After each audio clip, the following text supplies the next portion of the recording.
Bonjour à tous, j'espère que vous allez excellemment bien. Dernier top 10, top 15 cyclisme. Aujourd'hui c'est un top 10 spécial. Les retraités de la saison. Alors top 10 qui va être, je pense, un peu plus court que les autres. Déjà parce qu'il n'y a pas de mention honorable, parce que j'ai essayé de tout réunir en 10 places. Parfois, il y aura 2 coureurs par catégorie. Il n'y aura pas de photo non plus parce que j'ai juste là, je suis vraiment short en termes de temps. Je voulais que tout sorte avant 2024 et donc c'est un petit peu compliqué. Techniquement, c'est la dernière vidéo de la chaîne de l'année 2023 parce que je pense que la présentation de la Vuelta. Je pense qu'il y a peu de chances que ça arrive en 2023, ça va arriver tout début 2024. Ce sera peut-être même dès le 1er janvier pour cette présentation du parcours de la Volta qui a été... De toute façon, la Volta, c'est toujours le bordel parce qu'ils annoncent le parcours fin décembre, puis quand il y a les fêtes de fin d'année, enfin, c'est juste un bordel pas possible. Mais il y aura une présentation de la Volta, parce que ça fait depuis 2 ans que je crois que je l'annonce de faire la présentation du parcours avant le 15 août. Et ça fait 2 ans que j'arrive pas à le faire, donc cette année, je vais réussir à le faire.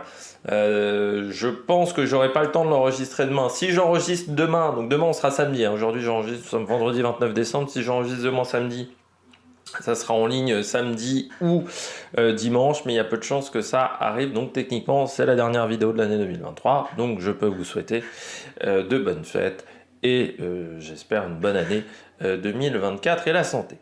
N'hésitez pas à vous abonner à la chaîne, à réagir dans les commentaires, à mettre un pouce bleu, à partager la vidéo sur les réseaux sociaux, notamment auprès de vos proches, si vous pensez que ça peut les intéresser. Dans les commentaires, n'hésitez pas à me dire qui vous a plu, qui vous a un peu attristé du côté de sa retraite. EPS 2.0, c'est sur les plateformes de podcast, TikTok, le débrief des compétitions en direct, notamment du biathlon. On a également... l'abonnement avec la petite cloche, ça c'est encore mieux, comme ça vous êtes au courant des dernières vidéos qui sortent sur la chaîne, le pouce bleu. Et puis si vous avez les moyens et que vous voulez soutenir mon travail, vous pouvez faire un super flex. Les retraités de la saison 2023. Alors on a eu des retraités iconiques quand même encore, avec Thibaut Pinot, avec Van Vleuten, des retraités peut-être un peu plus des coureurs de Londres, mais qu'il est important de citer. Quelques gâchis quand même en termes de carrière, on se dit sur le coup c'est un petit peu tristoun. Et puis des coureurs qui ont eu une carrière, une longévité assez exceptionnelle. Alors oui, on n'a pas eu Nibali, on n'a peut-être pas eu Valverde, mais on a eu du Thibaut Pinot, on a eu Van Vleuten. Et on va revenir donc sur tous ces retraités, tous les plus grands retraités, hein. C'est pas une liste exhaustive bien entendu, c'est un top 10, c'est un classement personnel, même s'il y aura plus de 10 noms dans ce classement. Donc on va revenir sur le top 10 des retraités de la saison 2023 et on commence tout de suite par le numéro 10. Le 10e de ce classement, c'est un sprinter qui a passé toute sa carrière dans des équipes espagnoles. Il a commencé en 2005 en étant stagiaire à la Liberty Seguros et il a pris sa retraite cette année à la Movistar. Le sprinter qui a collectionné le plus de deuxième place dans sa carrière sur les grands tours, c'est José Joaquim Rojas. Et oui, retraite pour le coureur espagnol qu'on a souvent connu, qu'on a souvent résumé à ses deuxièmes places, José Joaquim Rojas, parce que c'est vrai que ça a été un petit peu l'arlésienne, sa victoire sur un grand tour, sur l'étape de grand tour. Toujours placé, rarement gagnant. C'est un petit peu, on pourrait dire, la devise de José Joaquim Rojas. Il y a quand même 10 victoires dans sa carrière. 22 grands tours, 37 participations à des classiques, encore une fois, donc première saison en 2005, donc à l'époque avec la Liberty Seguros. Il a ensuite passé à la Caisse d'épargne, qu'il n'a plus quitté depuis 2007, c'est-à-dire que ensuite ça a été Movistar à partir de 2011. Donc il était l'ancêtre un petit peu, la dernière pierre depuis le départ de Valverde. Il a énormément de fois été équipier d'Alejandro Valverde sur les grands tours.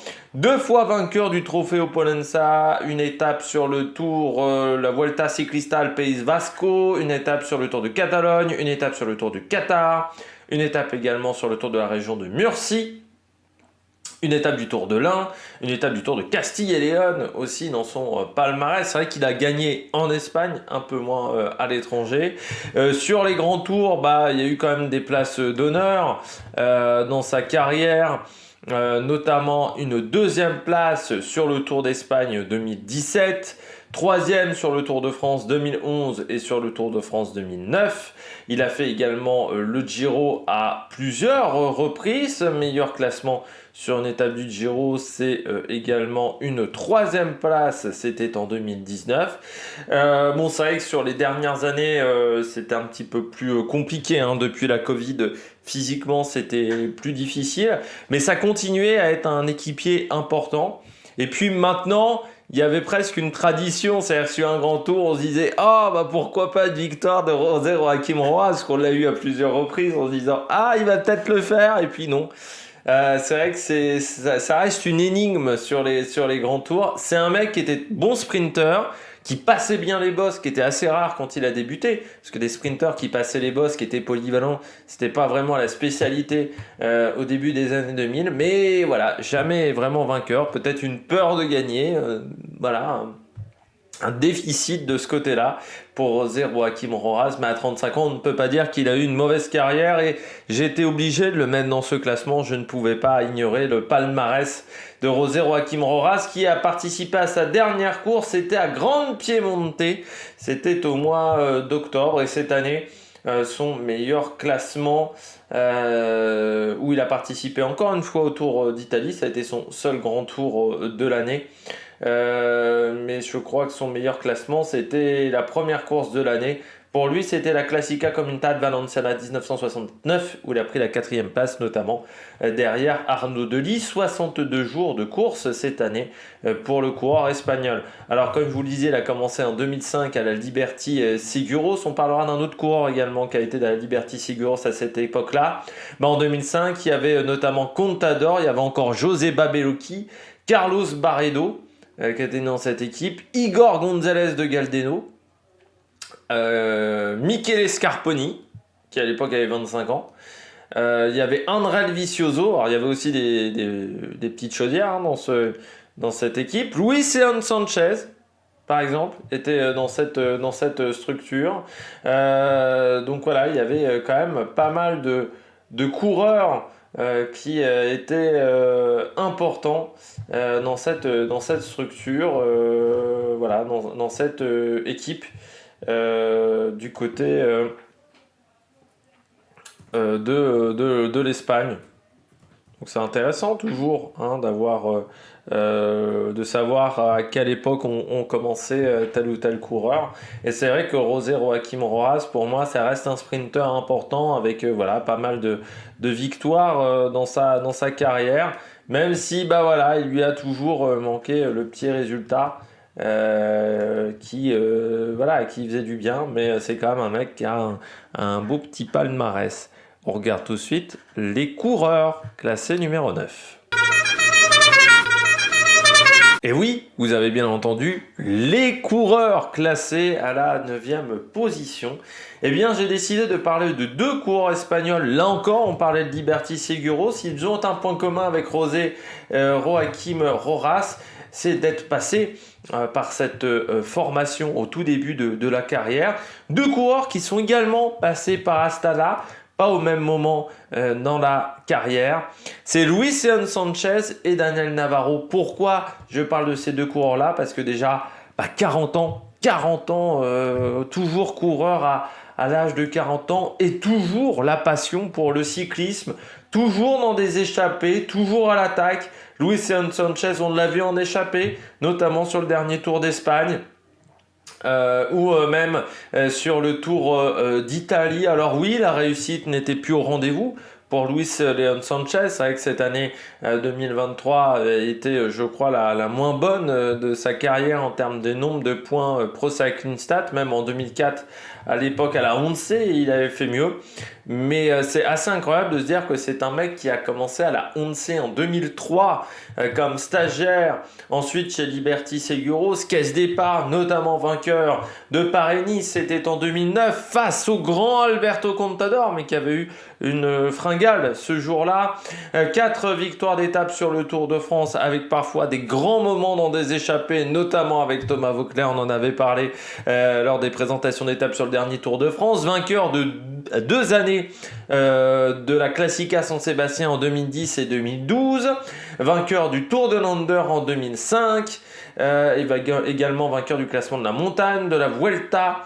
C'était en 2014, 2 étapes du Tour de Romandie. Également en 2012, le circuit de la Sarthe, ça c'était en 2010, comme la course la méditerranéenne, qui était après le Grand Prix méditerranéen. C'était des courses au mois de février en France, pour ceux qui n'ont pas connu. C'est 47 victoires dans son palmarès. Et puis Dani Navarro, alors lui moins de victoires, 4 victoires on va dire seulement, mais l'un des personnages importants autour de Contador dans le collectif. Il est passé également par la Cofidis, on parlait d'Astana, bien entendu c'était autour de Contador. Et puis il a fait 2 saisons chez Katusha Israël avant de finir chez Burgos, où il avait failli ne pas retrouver de contrat. C'est vrai qu'en 2021, il avait retrouvé un contrat in extremis en mois de mars, le 12 mars, où il avait signé en 2021, ce qui est assez rare. Énorme coureur, parce qu'il a participé à toutes les plus grandes victoires d'Alberto Contador. Il faut bien le dire, Navarro, c'était le lieutenant le plus important de Contador quand il était chez Astana, quand il était chez Saxo Bank. C'était vraiment le coureur qui était presque essentiel au rouage de Contador. Et un équipier...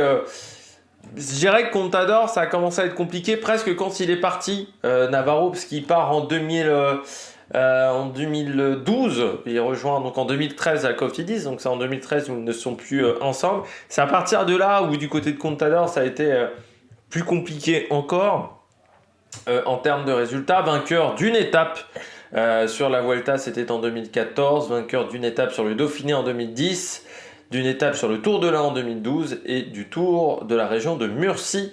C'était en 2013, deuxième de la Route d'Occitanie, c'était en 2018. À l'époque, c'était sa dernière année chez Cofidis. Beaucoup d'échappées encore, notamment une 8e place, c'était au mois de septembre sur l'étape numéro 9 de la dernière Vuelta, vainqueur de la première étape du contre-la-montre par équipe du Grand Prix Beras et Serra de Estrella, et puis pas mal d'échappées, notamment sur le Tour de la communauté de Valence, même si là aussi on voyait le poids des ans qui commençait à se faire sentir, mais chez Burgos il a apporté toute son expérience à cette équipe, et puis voilà, c'est un coureur qu'on a beaucoup vu ces dernières années sur le circuit espagnol, et encore une fois c'était quand même un sacré coureur, notre ami Dani Navarro, avec un gros... il a aidé énormément de coureurs, voilà, ça fait partie de ses équipiers, ses hommes de l'ombre, mais qui ont été importants. Puis Luis Sanchez,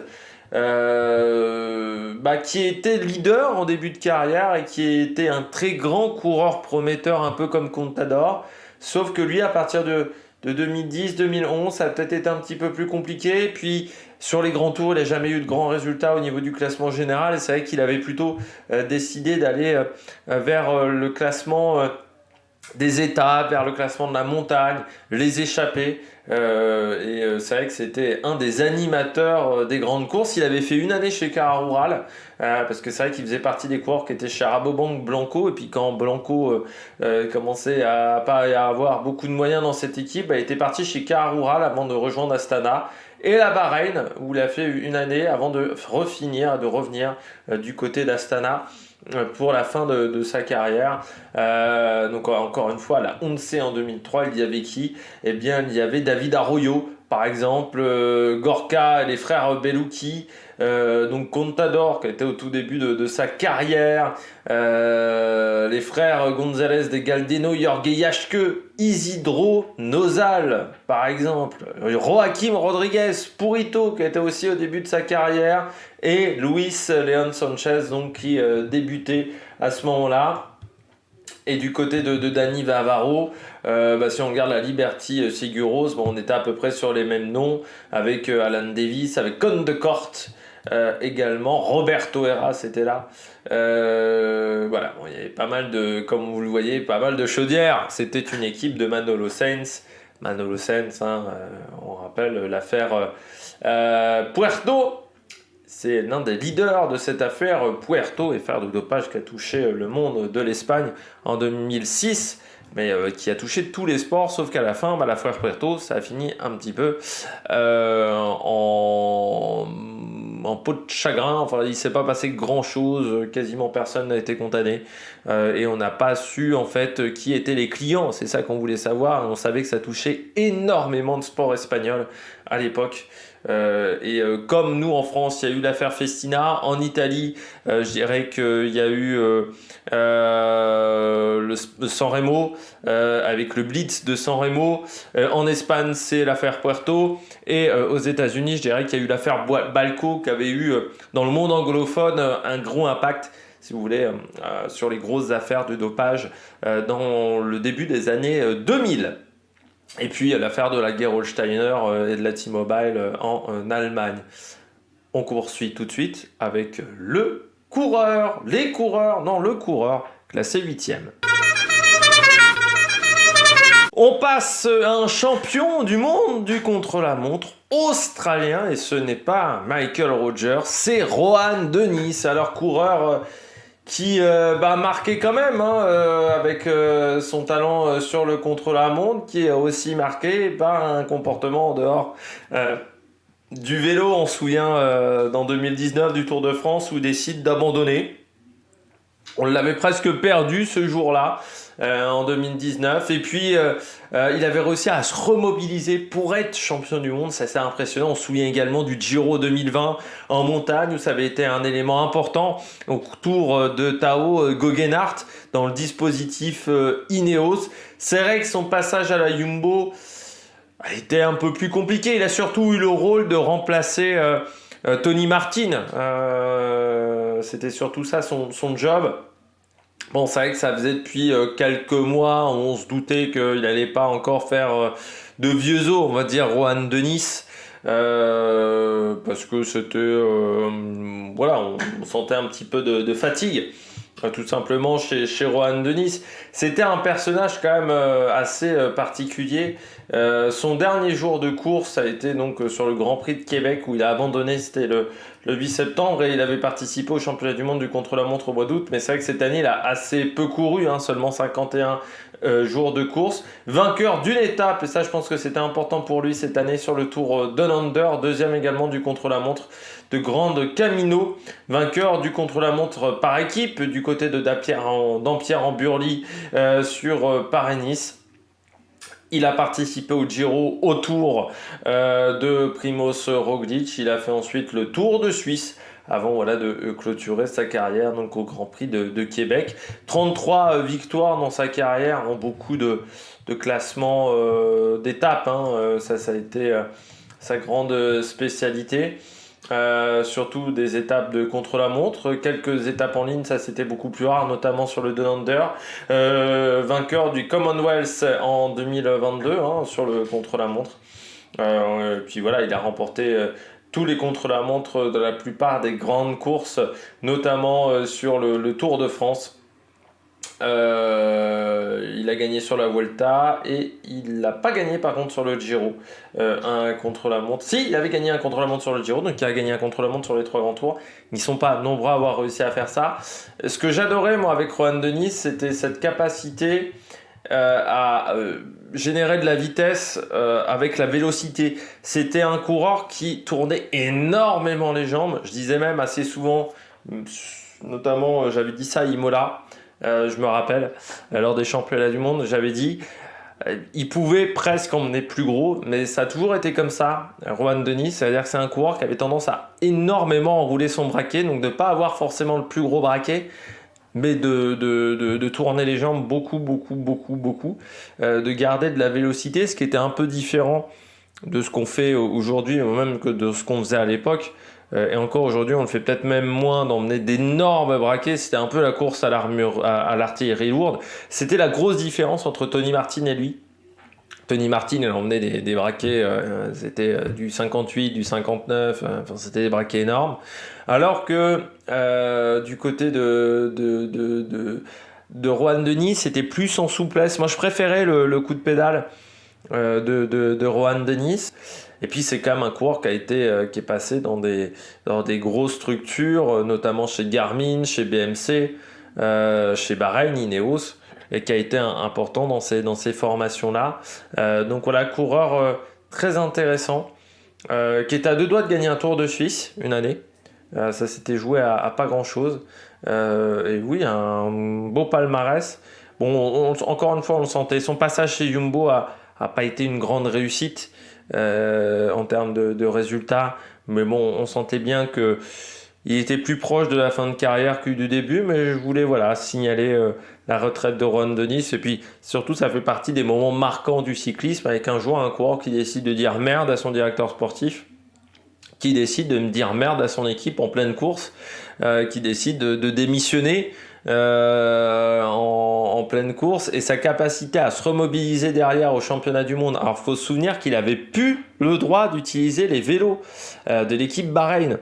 Il avait plus le droit d'utiliser les vélos Merida. Il avait dû, ça avait été pendant un mois, et s'était préparé que pour ces championnats du monde de contre-la-montre, mais ça avait été un calvaire parce qu'il avait plus le droit d'utiliser les vélos. Il avait plus d'équipe affiliée autour de la Bahreïn, donc il s'était entraîné seul avec un vélo qui était donc c'est un vélo Scott, parce que c'était les vélos fournis par l'Australie. Ça avait été vraiment un grand moment, et ce jour-là, je pense que ça avait été un grand pied de nez au mec de la Bahreïn sur la gestion de son cas, parce qu'il est resté 9 mois à la Bahreïn. Il s'était barré très vite, hein. C'était dès sa pause. Il avait fait qu'une saison à la Bahreïn et ça s'était pas du tout bien passé. Alors après, en 2019, c'était encore une époque où la Bahreïn, en termes de résultats, c'était pas trop ça. L'équipe était tournée autour de Nibali et les résultats, c'était pas top. C'était vraiment pas top à l'époque, la Bahreïn, hein. Quand vous regardez les résultats de 2019-2018, il y avait beaucoup d'argent, mais alors il n'y avait pas beaucoup de résultats derrière. On passe tout de suite aux 2 coureurs classés 7e. Là encore, un duo de coureurs pour cette 7e place. 2 coureurs qui ont un point commun. Bon, déjà, ils sont français. Mais 2 coureurs équipiers, hommes de l'ombre. Chacun pour un grand leader français différent. D'un côté, Romain Bardet. De l'autre côté, Julien Alaphilippe en début de carrière. C'est Maxime Bouet et Michael Cherel. J'ai voulu les mettre ensemble déjà parce que ce sont 2 coureurs qui ont 37 ans. Là, j'avais même pas remarqué qu'ils avaient le même âge. Ils sont vraiment de la même génération. Parce que pour moi, c'est vraiment 2 coureurs qui se sont mis au service de leaders assez vite dans leur carrière. Ces 2 coureurs qui se sont dit, je vais peut-être avoir du mal à m'accomplir en tant que leader parce que j'ai des défauts. Et je peux aider un champion à progresser et un coureur plus jeune que moi. Et je trouve que cette capacité qu'ils ont eu à se dire je vais aider un coureur qui est plus jeune que moi, d'un côté Romain Bardet, de l'autre côté Julien Alaphilippe, j'ai toujours trouvé ça très fort de leur part. Parce que c'est des mecs qui auraient pu dire je m'en tape, moi je décide de faire mon petit bonhomme de chemin. Et puis, ça va peut-être pas donner grand-chose. Et c'est vrai que les grands résultats de Romain Bardet, sauf les quelques derniers à la DSM, sont indissociables pour moi de Michael Cherel. Notamment ce coup de force de Romain Bardet quand il remporte la victoire d'étape en 2017. C'est 2017, l'année où il finit sur le podium du Tour de France et où il y a cette descente de malade avec Cherel, avec Romain Bardet. C'est vraiment, ce jour-là, les deux font un duo normand pendant quelques kilomètres et on sent vraiment l'équipier qui se dévoue totalement pour le leader. Et assez souvent, on les a vus ensemble. C'est vrai que Romain Bardet a souvent remercié Michael Cherel dans ses grands résultats parce que c'était un homme important. Et pour tout vous dire, je me souvenais même pas, mais Michael Cherel, il a commencé à la Française des Jeux. Je n'avais aucun souvenir. Autant Maxime Bouet, je me souvenais chez Agré-Tubel, autant je pensais qu'il avait fait toute sa carrière chez AG2R. Pour moi, Michael Cherel, c'était à AG2R. J'avais aucun souvenir qu'il a été stagiaire à la Française des Jeux et même coureur professionnel. Il a fait 3 ans à la Française des Jeux, 2008, 2009, 2010. Avant de rejoindre un G2R, je n'en avais aucun souvenir, vraiment. Petite anomalie, 0 victoire professionnelle, 19 grands tours, ça aussi c'est assez fort, hein. Et puis ce qui est assez fort, c'est que pour un coureur français, il a réussi à faire 7 Tours de France, 5 Giro, 7 Vuelta. c'est assez rare d'être à peu près équilibré. Souvent, les coureurs français, ils ont plus de Tours de France. Lui, d'avoir autant de Tours de France que de Vuelta. Et puis, 26 classiques aussi, notamment 14 Liège-Bastogne-Liège, également 9 Tours de Lombardie. Il y a Milan-San Remo, il en a 2. Et il y a juste Paris-Roubaix qu'il n'a jamais fait. Il a même fait un Tour des Flandres. Parmi son palmarès, donc deuxième d'une étape du Tour de Romandie en 2011, quatrième d'une étape de la Vuelta en 2015, deux fois cinquième de la Poly-Normande, cinquième de Paris-Corrèze en 2010, troisième d'une étape du Tour des Alpes-Maritimes et du Var, deux fois sixième d'étape de la Vuelta en 2009 et en 2013, dixième du classement général du Down Under. Ça, c'était en 2009, c'était dans sa première partie de carrière. Du côté de Maxime Way, donc comme je disais, passé chez Agré-Tubel en début de carrière, avant de rejoindre AG2R, puis Ethics Quick-Step, autour de Julien Lafilippe pendant 2 ans, avant de rejoindre Fortunéo et Team Arkea Samsic, où il a fait encore des très bonnes choses pour des grands leaders.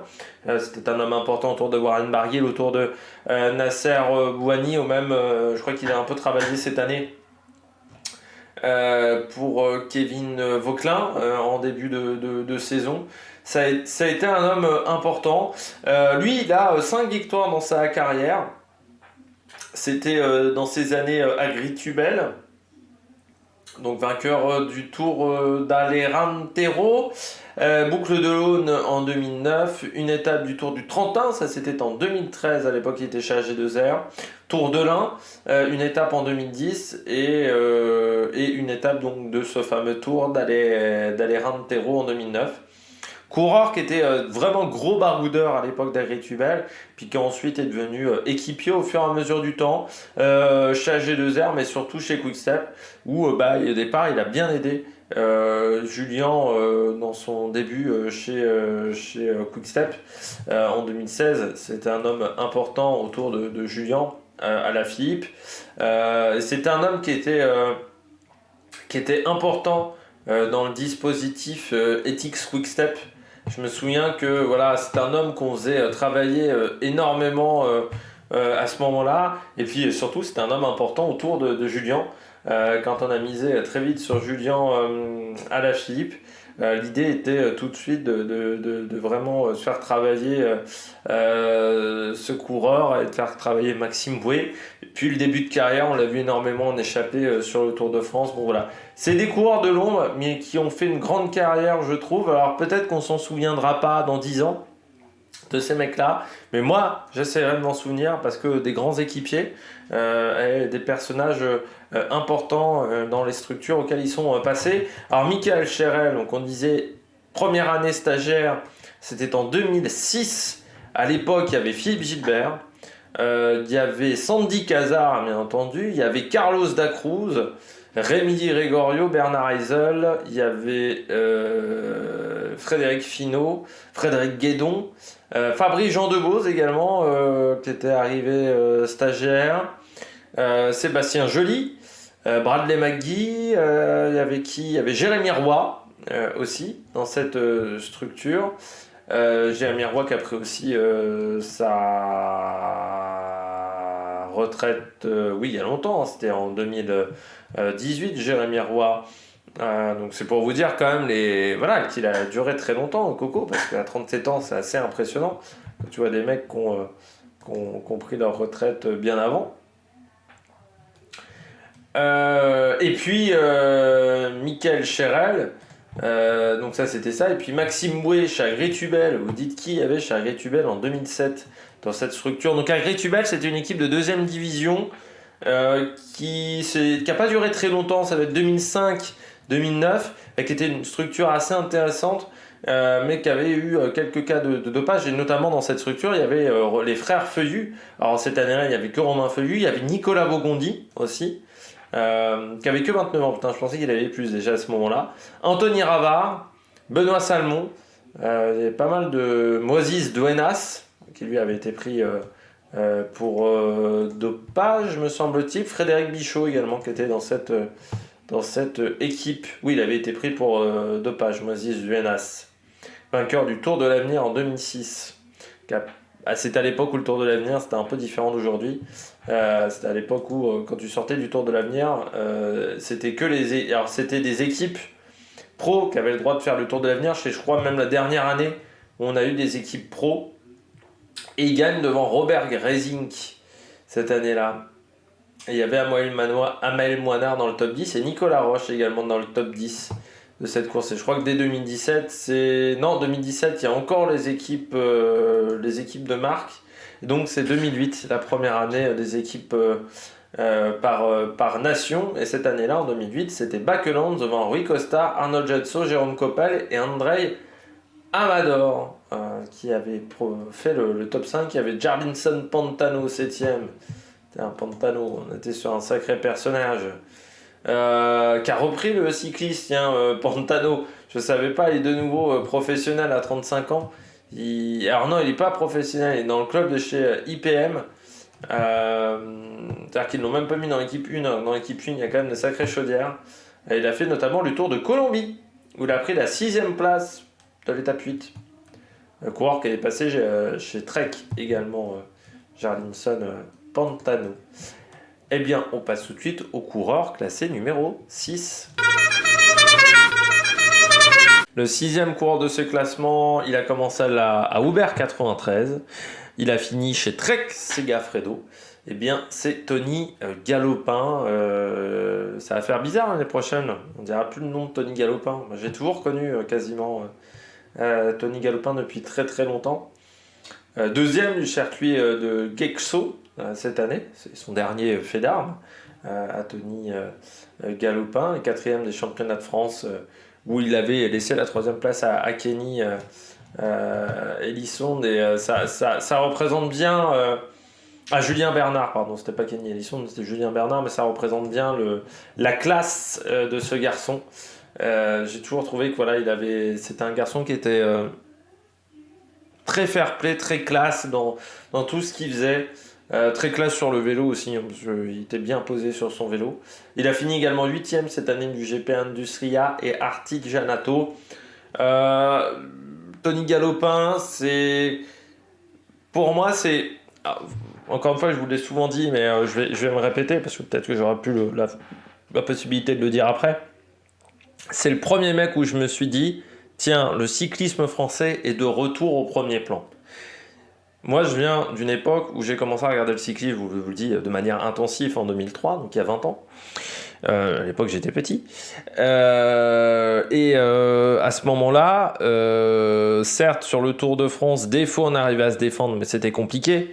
C'était de manière un peu épisodique. Il y avait eu les 10 jours de Thomas Voeckler, mais où il y a la victoire de Jean-Patrick Nazon au sprint aux Champs-Élysées. Mais moi, j'ai connu la période où, en France, on n'avait pas de résultats, ou quasiment pas de résultats sur les grandes courses internationales. C'est-à-dire qu'aujourd'hui, il y a des gens qui se plaignent parfois des résultats de certains Français. Moi, j'ai connu l'époque où, au championnat du monde, je disais, à 2 tours de l'arrivée, il y avait déjà plus de Français qui pouvaient jouer la gagne. C'est-à-dire vraiment, il n'y avait plus aucune possibilité. C'est-à-dire que tu n'avais personne. Je me souviens notamment, c'est en Autriche, quand Bettini s'impose, mais il n'y a déjà plus personne, quoi. C'est-à-dire quand le direct démarre, donc c'était Thierry Adam, ce jour-là qui commentait, le direct démarre, je me rappelle, il n'y a déjà plus aucune possibilité qu'un Français s'impose. Et Coco, fallait qu'il meuble pendant 70 bornes. Hein. Pas simple. Moi j'ai connu des années où sur le Tour de France, le premier mec au classement général, il était 17ème et il n'y avait personne qui jouait la gagne d'une étape. Certes, il y avait le dopage, mais il n'y avait pas que le dopage, il y avait aussi un manque, les structures n'étaient pas très bonnes. À ce moment-là, on pouvait le dire, on travaillait pas bien en France. Ce qu'on ne peut plus dire aujourd'hui, parce que moi j'ai connu des équipes où oui, ça travaillait pas top, où c'était très artisanal à l'époque. Aujourd'hui, c'est plus du tout ça, et les équipes françaises ont vraiment énormément rattrapé leur retard.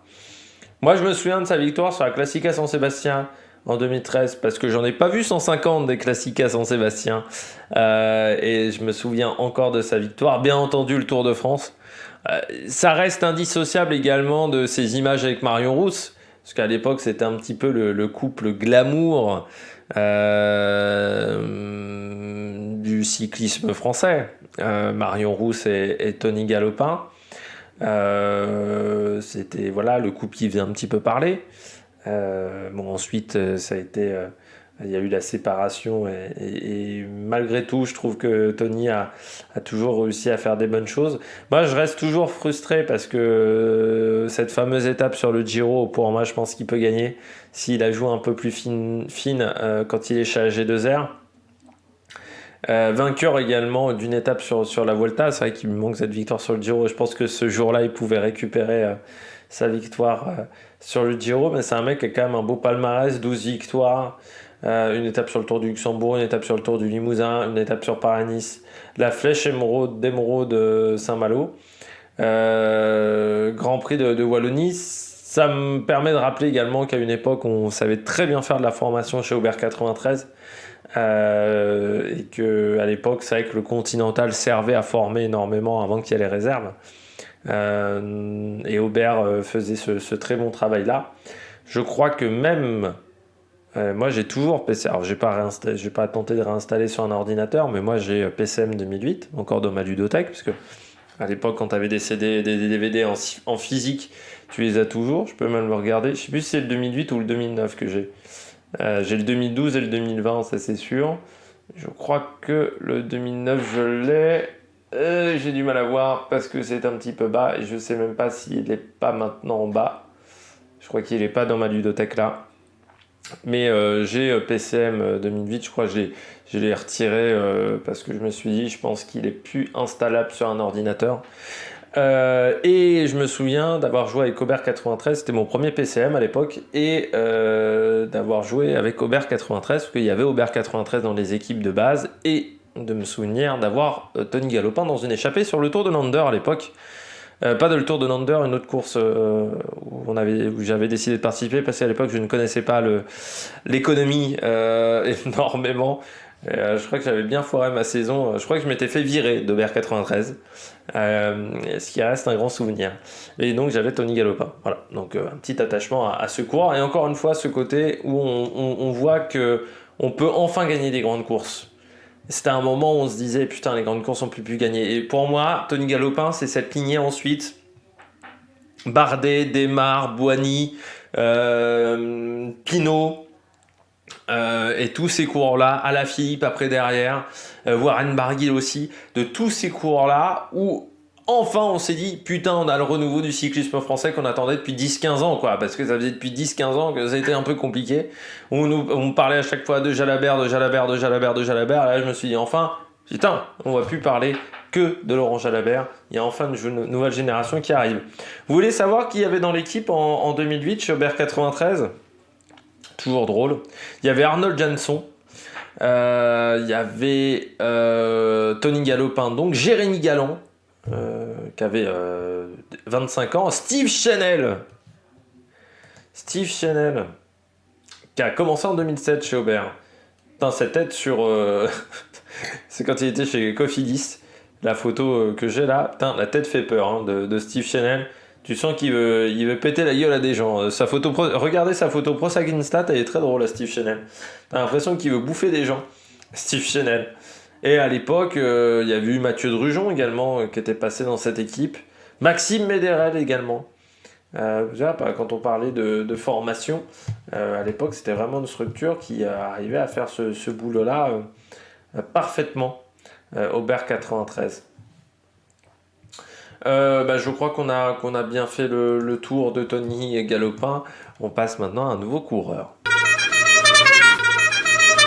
On retrouve dans ce classement à la 5e place le coureur le plus fantasque du peloton pendant des années, qui était parfois exaspérant, mais parfois était un coureur qui était capable de coups de génie. C'est Peter Sagan. Alors certains vont dire je le mets que 5e. Mais les 3 dernières années de sa carrière resteront pas les plus gravées dans ma mémoire.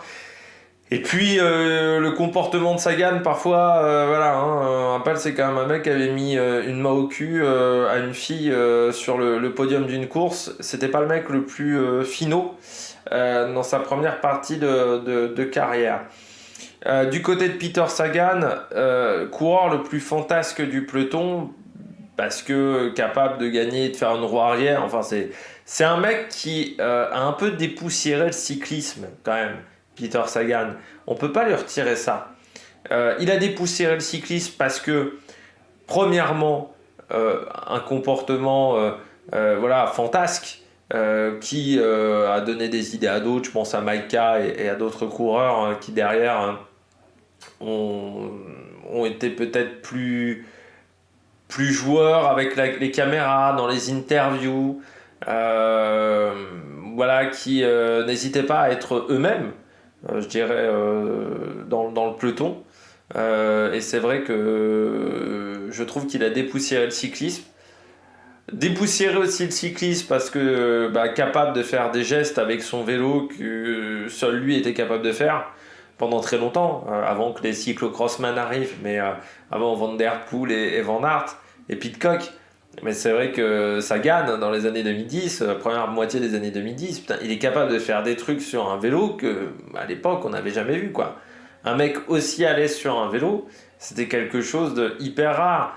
Parce que aussi un attaquant incroyable, capable de partir dans des descentes à fond les ballons, mais capable d'actions assez remarquables sur pas mal d'étapes du Tour de France. Et aussi, il a modifié la manière de gagner des maillots verts. C'est-à-dire que c'est le premier, enfin depuis très longtemps, qui a gagné le maillot vert à l'attaque. Il y a eu Jalabert en 95. Mais lui, il a décidé de se dire bon, le maillot vert, je peux le gagner en tentant de gagner des sprints, mais je suis pas le meilleur sprinter du peloton. À ce moment-là, il y avait Cavendish, il y avait des mecs qui étaient meilleurs. Alors je peux me dire, pour gagner le maillot vert, je vais partir à l'attaque et puis je vais capturer des points au fur et à mesure. Et Sagan, ça a été fort. Et dernier point pour moi qui fait qu'il a un peu révolutionné le cyclisme, c'est que c'est quasiment le premier touche à tout du côté du sprint. C'est le premier mec qui était capable de sprinter sur le plat, en montée, capable de passer les côtes en montagne. C'est le premier. Et je pense que ça a changé la perception du sprint. Il a changé la manière de percevoir le sprint. Avant, le sprint, c'était sur le plat. Dès qu'il y avait un peu de pente, il n'y avait plus de sprint, très souvent. Alors, il y avait eu Oscar Freire, Douquet, mais Douquet n'était pas aussi bon sprinter que Sagan, et Freire passait pas aussi bien les bosses que Sagan. Si aujourd'hui on a autant de coureurs sprinters qui passent les bosses, les Brian Cocard, les Van Der Poel, les Van Aert, les Michael Matthews, c'est parce que Sagan il a changé la manière de percevoir le sprint et de la manière dont on percevait les sprinters. Où on pensait que les sprinters ne pouvaient pas passer les bosses, qu'un gabarit aussi imposant ne pouvait pas passer les bosses. Sagan, il a prouvé le contraire. Et je pense que c'est pour ça qu'après, on a fait plus confiance à des coureurs comme Van Aert et autres. S'il n'y avait pas eu Sagan, je ne suis pas sûr que ces coureurs-là auraient eu autant de liberté. Et surtout, je ne suis pas sûr que ces coureurs-là se seraient dit « Tiens, je peux aussi gagner des courses avec 3500 mètres de dénivelé positif. » Mais comme Sagan l'a fait, ça a débloqué, je pense, quelque chose dans la tête de tout le monde. C'est aussi Sagan un énorme palmarès. 3 fois champion du monde sur des terrains qui étaient quand même différents. Alors oui, à Richmond, il est champion du monde. Pour moi, c'était le terrain idéal pour lui. Mais quand il est champion du monde au Qatar, il arrive à sentir le coup de bordure et il arrive à se cacher. Il arrive à très bien jouer le coup avec les Belges. À Bergen, la course est loin d'être vraiment bien en place pour lui, avec notamment l'attaque d'Alaphilippe dans la Côte du Saumon. Et il va réussir là aussi, il arrive à profiter du retour du peloton pour aller gagner un sprint. Alors pourtant, il y avait du monde ce jour-là pour aller chercher le sprint du côté de Bergen. Et c'est un mec aussi qui a un énorme palmarès sur les classiques, hein, vainqueur de Roubaix, vainqueur du Tour des Flandres. 3 fois vainqueur de Gand, 18 étapes sur le Tour de Suisse, c'est même sa dernière grande victoire, 2 fois le Grand Prix de Québec, 4 étapes sur le Tour d'Espagne, aussi 12 étapes sur le Tour de France. Ça c'est impressionnant, par contre je crois qu'il n'a jamais gagné sur le Giro. Ah si, 2020, j'avais oublié. Sa victoire sur le Giro. Ah oui, avec le Bora, j'avais oublié. Le Giro 2020. Et puis il avait couru après en plus cette victoire. Oui, et puis un énorme palmarès. Il faut saluer aussi le palmarès de Sagan, parce que c'est un mec qui a gagné les grandes courses du calendrier. La seule exception dans toutes ces victoires de sa carrière, c'est Milan-San Remo. Il est toujours passé à côté de Milan-San Remo. Ce qui reste une surprise parce que c'est un mec qui avait toutes les qualités pour gagner Milan-San Remo. Gilbert aussi à une époque avait ces qualités-là en passant. Et il est toujours passé à côté. Mais parfois, parce que notamment face à Katowski, il rate complètement son sprint. Voilà, il est toujours passé à côté. C'est vraiment voilà, la chose la plus surprenante de sa carrière, c'est vraiment Milan-San Remo, parce qu'en plus, il a la particularité d'avoir participé 13 fois à Milan-San Remo, d'avoir 13 fois terminé, mais il est toujours passé à côté. Alors bien entendu, du côté de Sagan, on ne retiendra pas ces 3 dernières saisons, parce que ça a été compliqué. À partir de même 2021 déjà n'avait pas été exceptionnel à la Bora, mais 2021 ça a été très compliqué, et puis ces 2 saisons chez Total Energy. Bon, l'année prochaine il fera du VTT et puis un peu de route, mais en continental. Certains vont me dire oui, c'est pas vraiment un retraité, sauf que bon, c'est quand même vraiment une grosse retraite. Il va juste faire quelques courses en Slovaquie, notamment le GP Adria Mobile, Istria, voilà, quelques courses en mars, pour se préparer à la saison de VTT qui sera son objectif l'année prochaine. On passe tout de suite aux concurrents avec un X, qui sont 4e. Là encore, 2 concurrents avec un point commun, ils sont belges. Leur point commun, c'est de ne pas avoir choisi la date véritablement de leur retraite, d'avoir subi cette retraite à cause d'un problème physique. C'est Nathan Van Hooydonck et Nasser Bouhanni. Nathan Van Hooydonck, coureur qui a mis du temps avant d'arriver chez les pros. Il a mis beaucoup de temps. Il arrive chez les pros qu'en 2018. Donc à l'époque, il avait 23 ans déjà. Donc ça veut dire qu'il avait un peu bourlingué. Après 2 années dans l'équipe de développement de la BMC. 3 années chez Jumbo où il est devenu un élément hyper important de cette structure. C'est là vraiment où il a obtenu pour moi ses meilleurs résultats, notamment 2e de Kuurne, Bruxelles-Kuurne.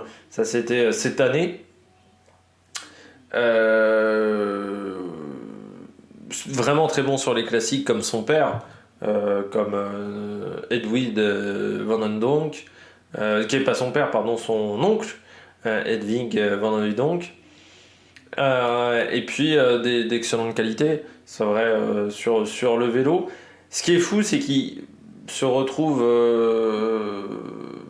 en dehors du cyclisme alors que il a fait sa meilleure saison, et il a même fait ses records de puissance, mais problème cardiaque, accident qui aurait pu être très grave. Je rappelle qu'il a fait un malaise cardiaque au volant de sa voiture, donc ça aurait pu être dramatique.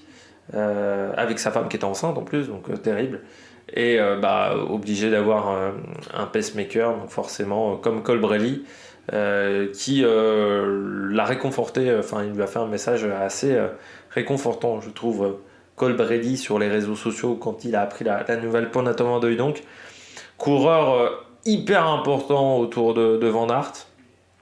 C'était, je pense, l'un des premiers éléments de la Dream Team autour de Van Aert, de la Dream Team Jumbo sur les classiques. Et puis un mec qui a fait des super trucs pendant.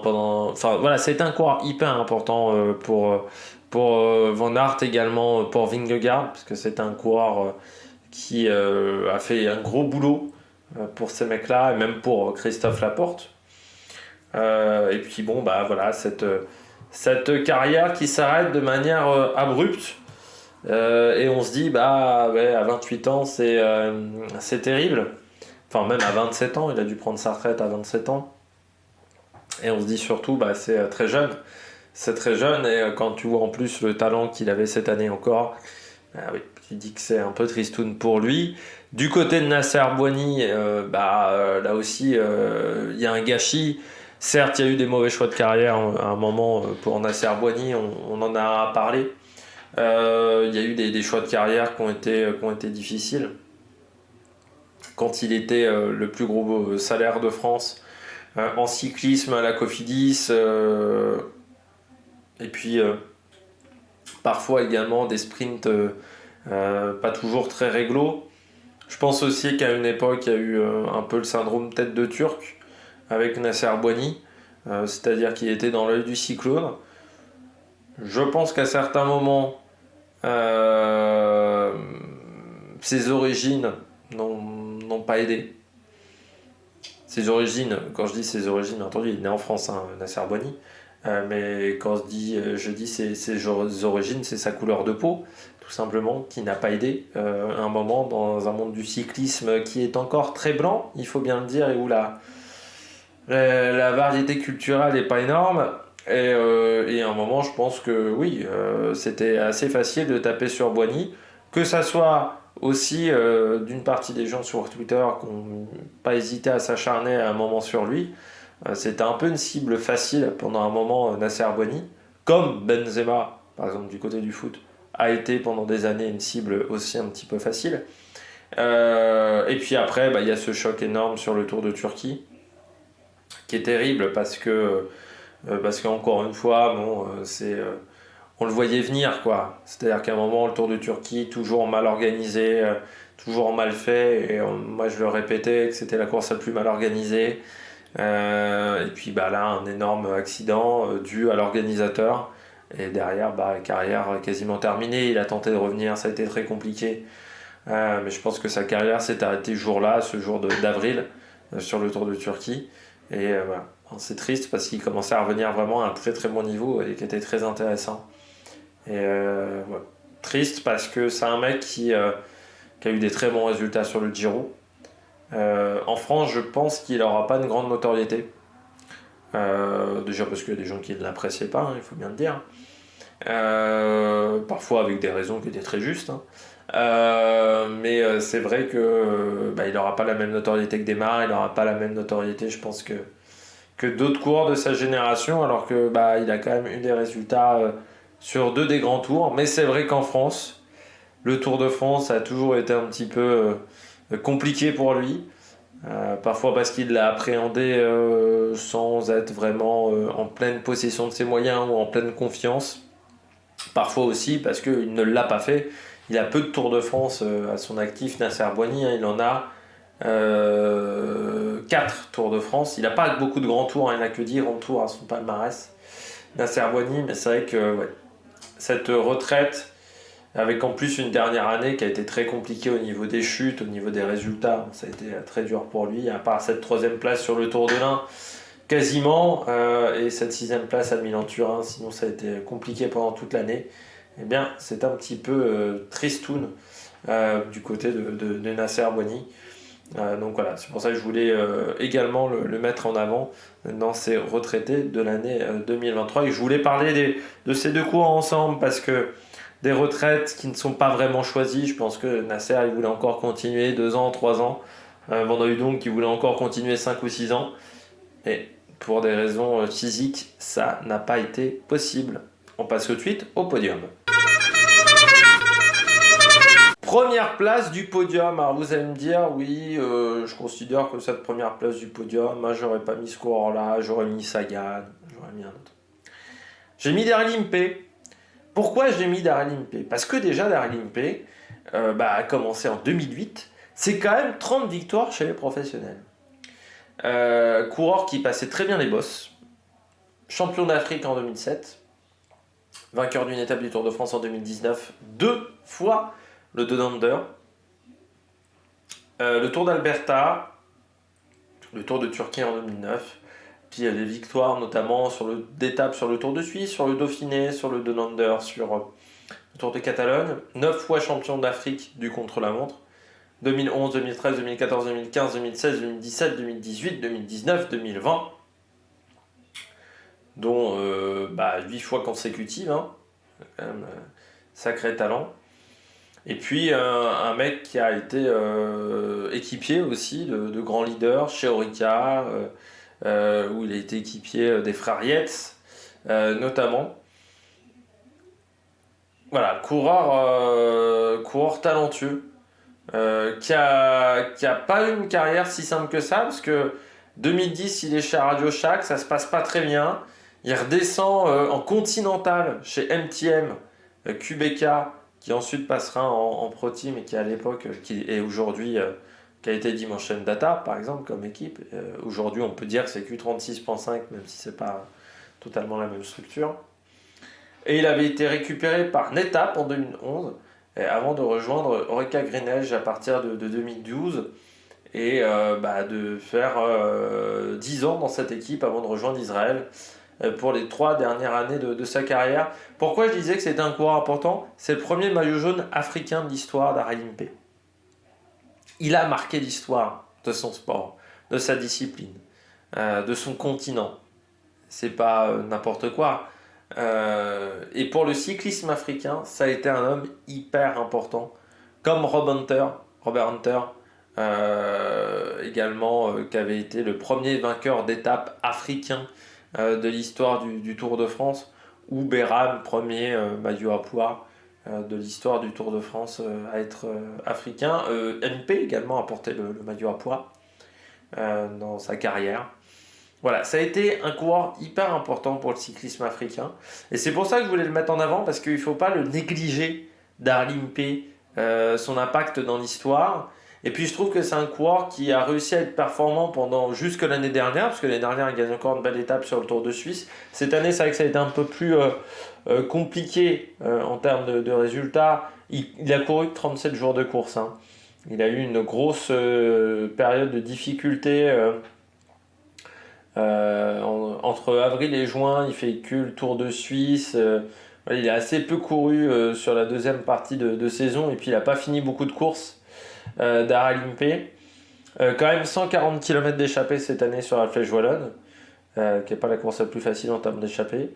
Et puis il a eu encore, c'est un coureur important dans les structures auxquelles il est passé. C'est vrai que chez Orica, je trouve qu'il a toujours fait du bon boulot.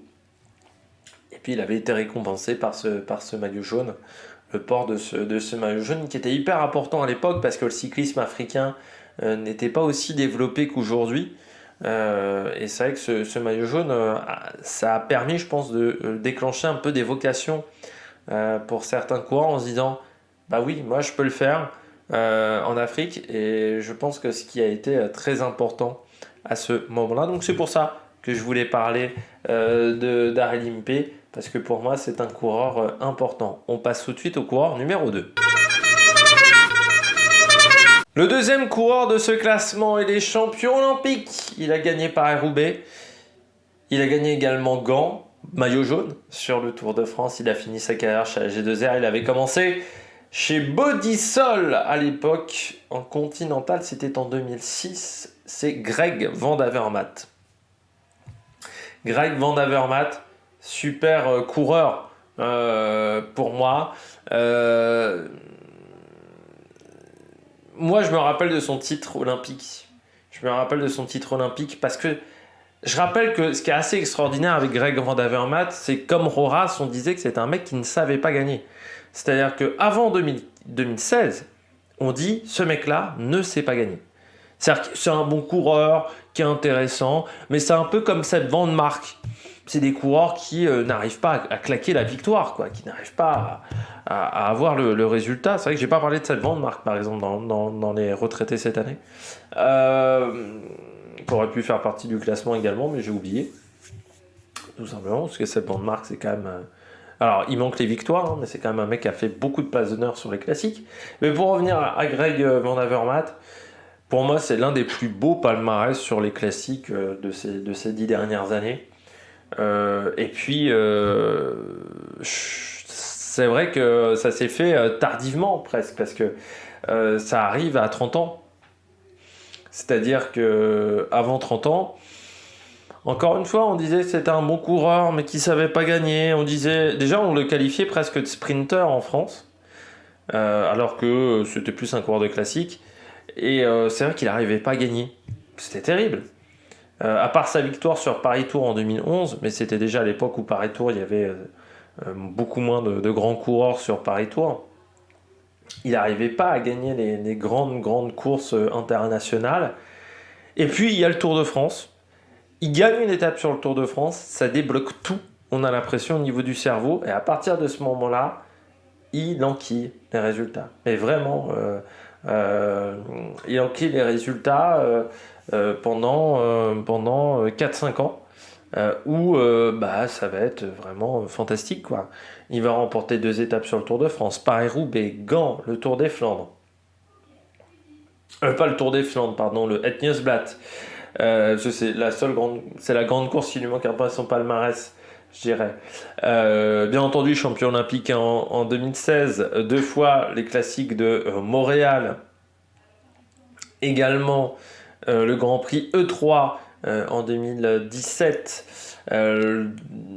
Voilà, c'est pendant 2 ans, c'est 2015, 2016, 2017, il enchaîne les résultats après cette victoire sur le Tour de France, porteur du maillot jaune. C'est quand même un mec qui va être culotté parce que c'est l'un des rares qui est parti en échappée avec le maillot jaune pour essayer de le conserver encore le plus longtemps possible. Et moi, je me souviens ce jour-là, j'étais derrière ma télé, je me suis dit mais c'est culotté et en même temps c'est fantastique de panache, quoi. Je me disais putain, ce mec-là, il a du panache. Toujours droit dans ses baskets également, Van Avermaet. C'est un coureur que j'ai toujours apprécié. Alors oui, son passage chez la G2R a pas été fantastique. Peut-être également un peu sur la fin de carrière quand il arrive chez la G2R et puis avec une équipe qui n'était pas hyper bien structurée. Totalement. Il arrive quand même à obtenir des résultats parce qu'il obtient une 3e place sur le Grand Prix, sur le Tour des Flandres, quand même, encore en 2021. Il finit 4e de Binche, Chinet-Binche en 2022, encore en termes de résultats, et puis 3e du Het Nieuwsblad cette année-là. Et puis cette année, il gagne quand même les boucles de l'Aulne à Châtelain. C'était au mois de mai. C'est sa dernière victoire dans sa carrière. Une carrière qui a été très intéressante. Et puis, il n'a pas hésité non plus. Ça fait partie des coureurs qui n'ont pas hésité à se mettre au service d'un leader comme Benoît Cosnefroy sur ces dernières années. Et quand on a son palmarès, on pourrait dire « j'ai pas envie de laisser de faire le travail pour un coureur comme lui, qui n'a pas forcément énormément de références à son palmarès, mais il n'a pas hésité. Donc je trouve que c'est très bien de sa part. Il a fait le travail également, je me souviens, pour Ben O'Connor aussi sur certaines courses. Donc c'est vraiment un coureur qui, pour moi, est très important du côté de la formation, de cette formation AG2R et de cette envie d'aller sur les classiques. Parce que fallait être culotté aussi d'aller rejoindre cette équipe à ce moment-là en se disant je vais tenter de tout faire pour aller chercher des résultats sur les classiques. C'était loin d'être joué et il y a quand même une 3e place, donc il faut saluer ce qu'a fait Greg Van Avermaet. Il faut saluer la carrière surtout de Greg Van Avermaet, du mec qui ne gagnait jamais au serial winner. Quand on dit parfois à un moment il y a un truc qui peut se débloquer. Lui, ça arrivait presque du jour au lendemain. Ça s'est débloqué du jour au lendemain. C'est-à-dire qu'il n'avait pas la confiance d'un coup. C'était un mec qui était intouchable, imbattable. Son année 2016, elle est quand même assez exceptionnelle. Avec cette victoire à Rio, sur un parcours qui était dur, en plus à 2016. Pour ceux qui se souviennent, le parcours des Jeux Olympiques, il était dur à Rio. Il y avait des pavés, il y avait des bosses, il y avait des descentes qui étaient affreuses. Ça avait été très fort de sa part. On passe tout de suite aux 2 grands gagnants des retraités de l'année 2023. Les 2 grands vainqueurs de ce classement, de ce dernier top 10 côté cycliste. Je rappelle qu'il y aura encore des top 10 rugby, foot féminin et également F1 et MotoGP.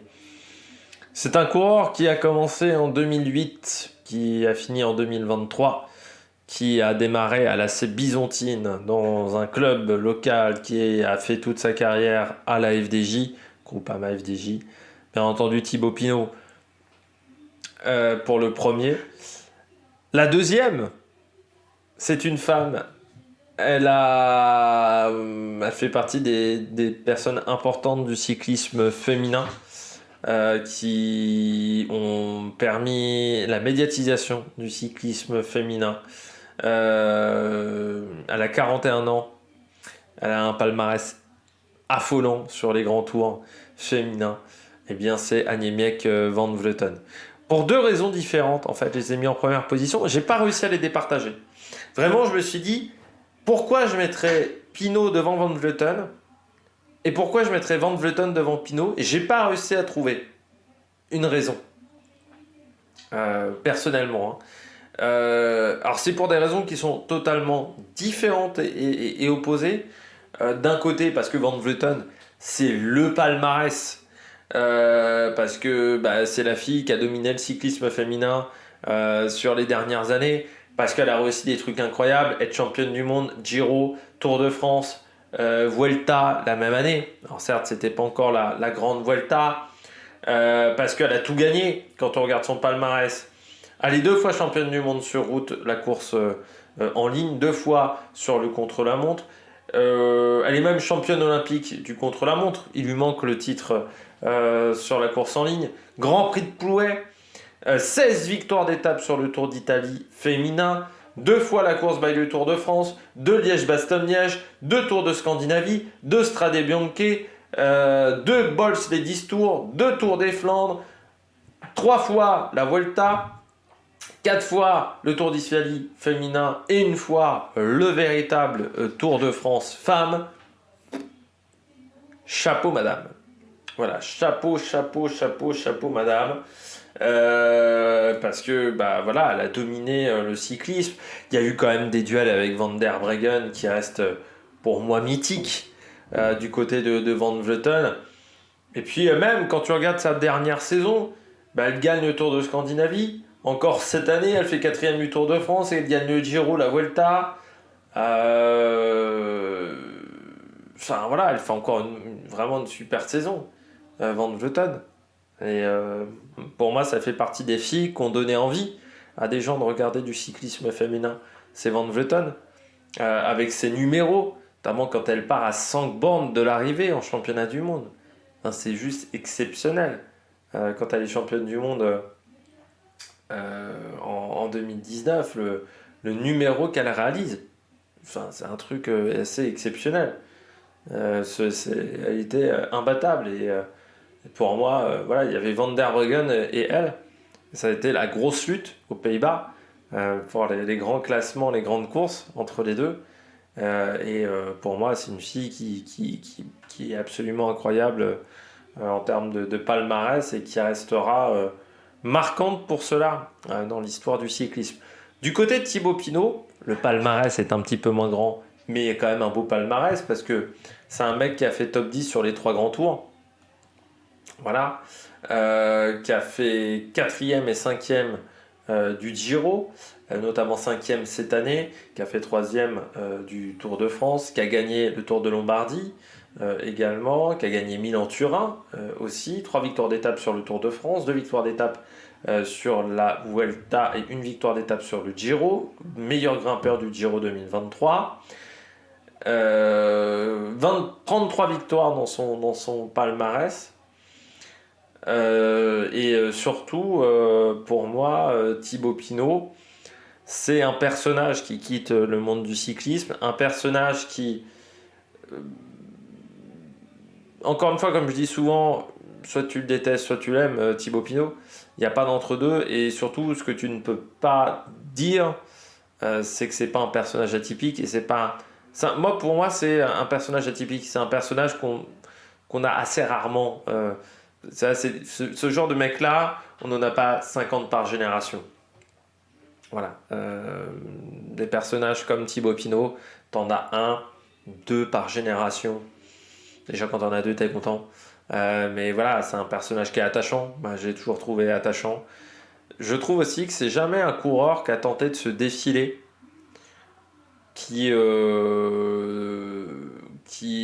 voilà, quand il était pas bon, il disait qu'il était pas bon. Il n'a jamais tenté d'esquiver les interviews, il n'a jamais tenté d'esquiver le monde quand la situation n'était pas simple. Et ça, je trouve que c'est fort de la part de Thibaut Pinot. Il est toujours resté aussi droit dans ses baskets. C'est-à-dire que on lui faisait pas prendre n'importe quoi. Et surtout, il voulait faire du cyclisme de la manière dont il le souhaitait. Il voulait pas faire du cyclisme n'importe comment. Et je trouve que cette force de caractère est vraiment importante. Voilà, il avait des convictions, il a gardé ses convictions jusqu'au bout.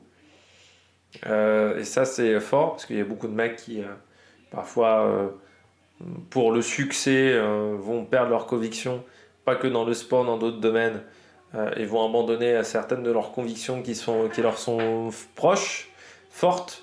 Je trouve que Thibaut Pinot n'a jamais fait ça. Et puis après, oui, bah, c'est un personnage attachant, personnage qui, pour moi, est mythique. Je pense que, comme Raymond Poulidor, je pense que Thibaut Pinot, le jour où il revient sur le Tour de France, il peut signer des autographes pendant 30 minutes, 1 heure.